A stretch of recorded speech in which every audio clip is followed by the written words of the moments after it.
une action sur cette notion de transformer une faiblesse en force? Est-ce que tu aurais une action qui t'a marqué un petit peu plus en particulier, où le résultat a irradié au-delà des attentes? Est-ce que tu aurais une de ces actions à partager avec nous? Alors, il faut que je réfléchisse. Peut-être une qui moi, a été assez, qui en tout cas était assez révélatrice. Quand j'étais patronne du courrier sur la Camargue, Oui. le mode de fonctionnement, on était vraiment, tu vois, cette transition du métier de facteur entre de la distribution de charges de papier, qui n'était pas encore un média numérique aussi puissant qu'il l'est aujourd'hui, parce qu'il y avait beaucoup, beaucoup de papier. Et petit à petit, le métier se réorganisait sur à la fois l'hybridation des produits et services, tiers de confiance numérique, services de proximité, et aussi du média papier de communication important, tant et si bien que le monde des entreprises, l'APEC, donc, qui serait le MEDEF, on va dire, sur cette plateforme-là, à un moment nous ont sollicité pour voir en fait comment la Poste pouvait être un nouveau média pour eux, alors qu'ils n'utilisaient plus tellement la Poste pour la distribution du courrier. Et ils sont venus faire leur réunion, alors ça devait être un conseil d'administration si ma mémoire est bonne, en plein centre de la plateforme de distribution du courrier, au milieu des facteurs, pour expliquer leurs besoins. Les facteurs pouvaient expliquer leurs contraintes, j'allais dire, quelque part. Et bien, dans les faits, ce qu'ils ont expliqué, c'est leur fierté d'aider en fait à l'attractivité des entreprises qui étaient représentées dans le MEDEF. MEDEF en plus, enfin APEC, enfin UPC très exactement. Donc un peu des mondes différents, on va dire. Et bien tout ce beau monde a commencé à travailler ensemble et on a imaginé un contenu, un service qui a été mis en place par les facteurs à destination des entreprises arlésiennes. Et ça a été quelque chose qui ensuite a été généralisé, qui était extrêmement intéressant. De la même manière, par exemple, on avait il y a quelques années travaillé avec, c'était la mission locale de Montpellier, la métropole 3e, et Pôle emploi, qui était l'un des pôles emploi qui était vers Euromédecine. Et on avait imaginé un accompagnement des publics les plus éloignés de ces deux structures, Cap emploi aussi, pardon, donc la question des jeunes sans diplôme, Pôle emploi de manière générale, et notamment des quartiers politiques de la ville et des zones rurales de revitalisation, et aussi la question du handicap. Et on avait accompagné des publics assez éloignés de l'emploi, sans diplôme, sans qualification, pour travailler leur CV, s'entraîner sur des simulations d'entretien et avoir des chances d'être ensuite repérés par nos CFA en alternance et d'être ensuite accompagnés sur un diplôme qualifiant en immersion dans nos bureaux de poste et après, soit intégrés dans nos équipes, soit pêchés, j'allais dire, par la concurrence parce que nos formations sont de très bonne qualité, on n'arrive pas à garder tout le monde, et soit pour certains d'entre eux, ça leur avait même redonné le goût de la formation et ils avaient continué leurs études, chez nous ou ailleurs, selon leurs souhaits. Donc, ce que je veux dire, c'est qu'il y a des petites choses concrètes qui peuvent parfaitement, à un moment, être utiles pour des gens, des vrais gens à la fin, et c'est quand même ça toute la fierté, en tout cas quand on travaille en gestion des ressources humaines, c'est ça le cœur du métier, me semble-t-il. Et puis, par exemple, cette convention avec Cap Emploi, les missions locales et Pôle emploi, ici, sur l'Hérault, avait été généralisée, tiens-toi bien, au niveau national, par le président de la Poste, les présidents, etc. Donc, ce mode de fonctionnement girondin à partir d'expérimentation, qui est un peu la marque de fabrique à la Poste, et maintenant au-delà de nos propres frontières, de catalyseur un peu je ne sais pas comment on pourrait dire, de territoire, me paraît dans les valeurs, dans l'histoire et véritablement dans l'avenir et dans la raison d'être du groupe. Et puis à titre personnel, ça fait bien le lien avec mes autres engagements associatifs et militants, et puis même avec ma petite prise de recul sur ces questions de doctorat, sur ces liens RSE inter-entreprises. Tout ça devient de plus en plus homogène. C'est ça que je trouve intéressant. Un exemple vraiment passionnant de par son effet domino, parce qu'on parle quand même de rayonnement au niveau national. Et puis je rejoins ce que tu disais, ce bénéfice de quitter sa zone de confort, d'effacer ses cloisonnements, de capitaliser sur cette porosité et d'arriver à des états de fait dans cette action qui sont vraiment probants. Alors, comme il n'y a pas d'action sans mesure de l'efficacité de l'action, comment choisis-tu un indicateur de performance lorsque tu mets en œuvre une action en général?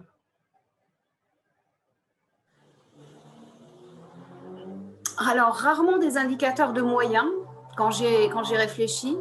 Pour moi, les moyens, quand c'est vis-à-vis de ma propre équipe ou dans mes actions vis-à-vis des personnes qui me demandent de les piloter, pareil, les moyens sont ajustables et quelque part, quand on a un objectif, on trouve les moyens. Ça, c'est vraiment ma conviction d'une manière ou d'une autre.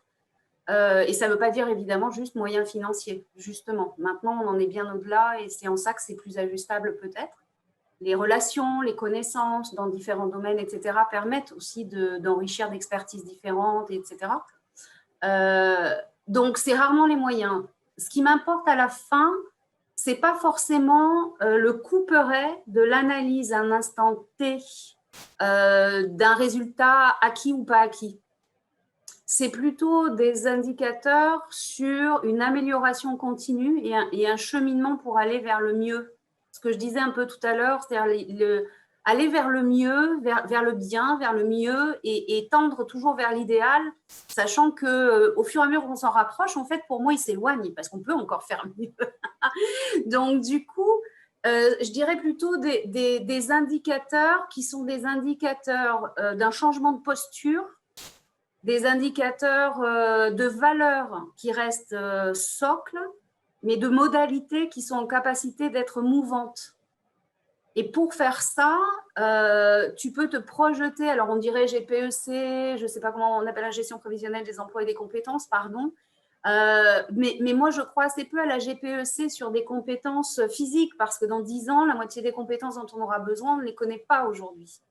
C'est ça que je veux dire par l'amélioration continue, c'est-à-dire évaluer la capacité à changer de posture, évaluer, par exemple, aujourd'hui, dans les activités de responsabilité sociétale, d'engagement sociétal du groupe La Poste, notamment sur les questions de cohésion territoriale, tu ne peux pas faire un couperet d'évaluation. Par contre, tu peux réfléchir à cette mesure d'impact dont on parle beaucoup aujourd'hui. Nous, on y réfléchit, y compris avec le monde académique. Montpellier Business School, par exemple, il y a des chercheurs qui travaillent sur cette question d'impact positif et on travaille avec eux au niveau local pour voir comment on peut essayer de l'évaluer, mais de l'évaluer dans un sens de continuation, pas de l'évaluer dans un sens final et on passe à autre chose, quoi.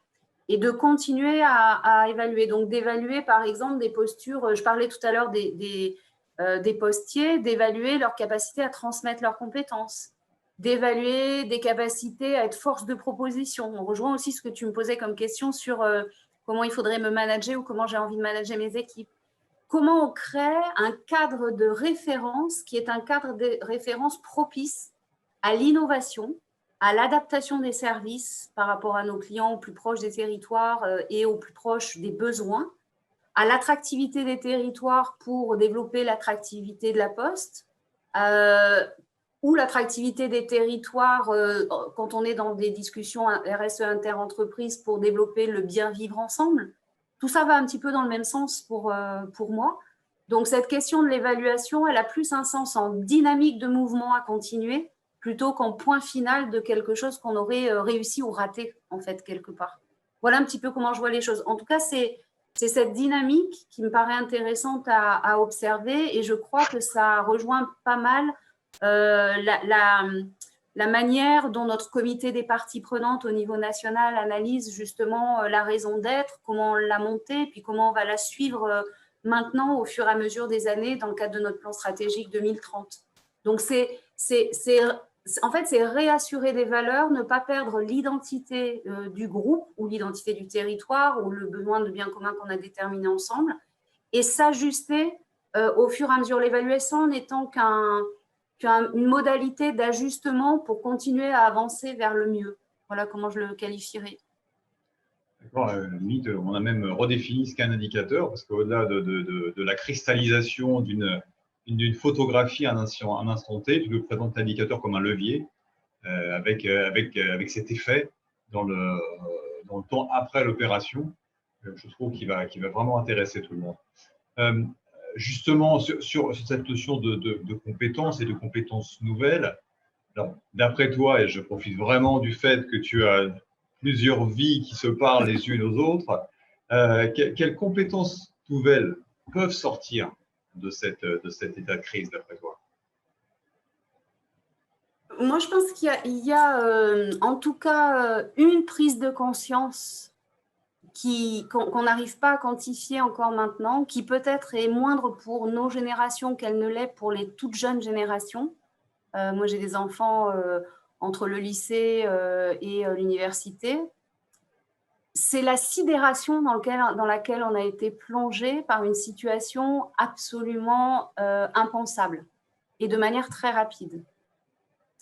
Et ça, alors si je voulais être un peu pessimiste ou lucide, je ne sais pas. En tout cas, c'est un peu, ça interroge, c'est même un peu inquiétant en ce sens où c'est un état de fait qui a été subi de manière collective et mondiale, et même pas au sens guerre mondiale entre quelques pays en Europe et puis d'autres pays qui interviennent sur notre site, mais au sens international complet, avec l'arrêt des avions, etc. Enfin, c'est un état de sidération très important.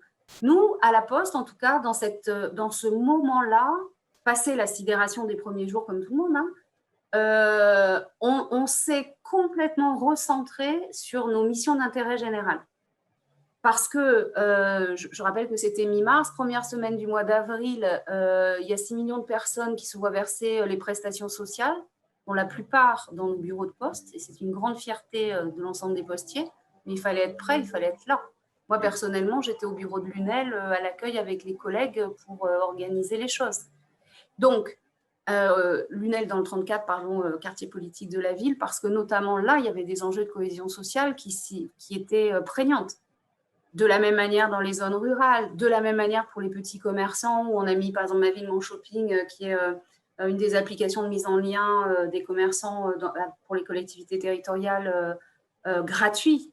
On a travaillé avec les rectorats, par exemple, pour donner des tablettes, mais aussi pour accompagner, y compris les jeunes qui n'avaient pas de tablettes, en leur envoyant en papier les documents qu'ils devaient apprendre, envoyer aux professeurs, hybrider les outils, etc. Enfin, je te passe les détails, mais c'est vrai que ça nous a replongé parce qu'on avait des absents, parce qu'on avait des problèmes de fonctionnement, comme tout le monde, importants.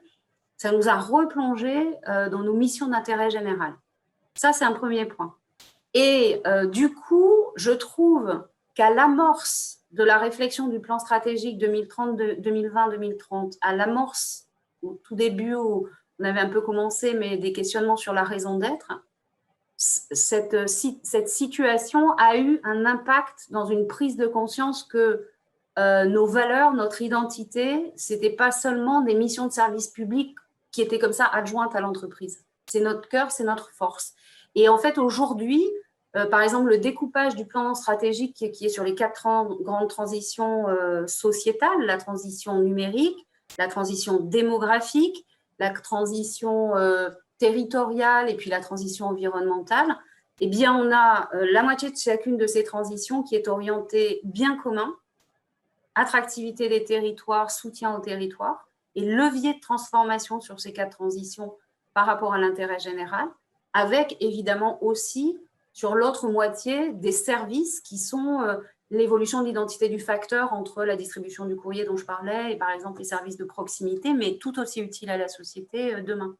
Et donc, ça a été quand même, j'ai trouvé, une espèce de crantage, une articulation et un pas de côté dans la vision que nous avons de l'entreprise en garantissant des valeurs et une fierté pour l'ensemble des postiers. Et ça n'est pas anodin parce que c'est aussi le socle, il me semble, de l'engagement de l'ensemble des postiers pour les années qui viennent. Et là, tu parlais de compétences supplémentaires. À la Poste comme ailleurs, ce que je vois, c'est que ce qu'on disait de manière théorique un peu avant le Covid, à savoir, il y a plein de compétences, plein de métiers dans 10 ans, on ne les connaîtra même pas. Maintenant, on le sait. Et on sait que certaines choses peuvent s'arrêter du jour au lendemain ou complètement... Enfin, voilà, mon frère habite en Afrique du Sud, je ne l'ai pas vu depuis le début du Covid, ni sa famille, parce que là, il ne peut plus venir. Et ça change un peu la donne quand même par rapport à ce qu'on connaissait par le passé. Et donc, je trouve que la compétence, c'est cette gestion de l'incertitude qu'on peut voir de deux manières, soit de manière craintive, et c'est vrai que par rapport aux jeunes, je ne sais pas trop ce que ça va impacter dans leur cerveau, le fait que tout peut s'arrêter du jour au lendemain, peut-être qu'il faut qu'ils profitent encore davantage de la vie. Peut-être que, enfin voilà, il y a plein de choix différents qui peuvent être faits à partir de ça, mais ce n'est pas que pour les jeunes, c'est aussi pour nous. C'est-à-dire, qu'est-ce que ça veut dire pour nous en tant qu'individus? Et si on le voit de manière positive, et moi je veux l'envisager comme ça aussi, c'est de se dire que peut-être ça va accélérer cette porosité entre nos différentes vies et ça va permettre d'enrichir les entreprises de qui on est à titre personnel. Un sportif de haut niveau, il a un niveau d'exigence vis-à-vis de lui-même, il sait travailler dans une équipe, il sait gérer des échecs, il sait rebondir. Eh bien, tout ça, c'est utile à l'entreprise. Dans le militantisme, le fait que tu sois un responsable RH, eh bien, ça peut être utile dans certaines circonstances. Quand tu es un contrôleur de gestion, ça présente aussi une utilité. Enfin, voilà. Et donc, je pense que de manière positive, il pourrait y avoir, c'est ce que le Rameau, c'est une structure nationale, le Rameau.fr, si vous voulez regarder, travaille depuis des années, moi j'apprécie énormément leurs travaux, sur les alliances en territoire. Et il y a des alliances innovantes en territoire qui peuvent être une sorte de préfiguration du monde de demain. Et c'est aussi ce à quoi j'avais envie de contribuer, par exemple ce projet sur l'inclusion numérique, en travaillant à mettre autour de la table des acteurs tellement différents qu'on pourra ne forcément que faire un truc nouveau, parce que ça ne pourra pas correspondre qu'à l'un ou à l'autre. Et sans doute, ce sera utile au territoire et peut-être aux bénéficiaires les plus éloignés du numérique pour construire un numérique qui soit plus inclusif, plus frugal et puis plus responsable.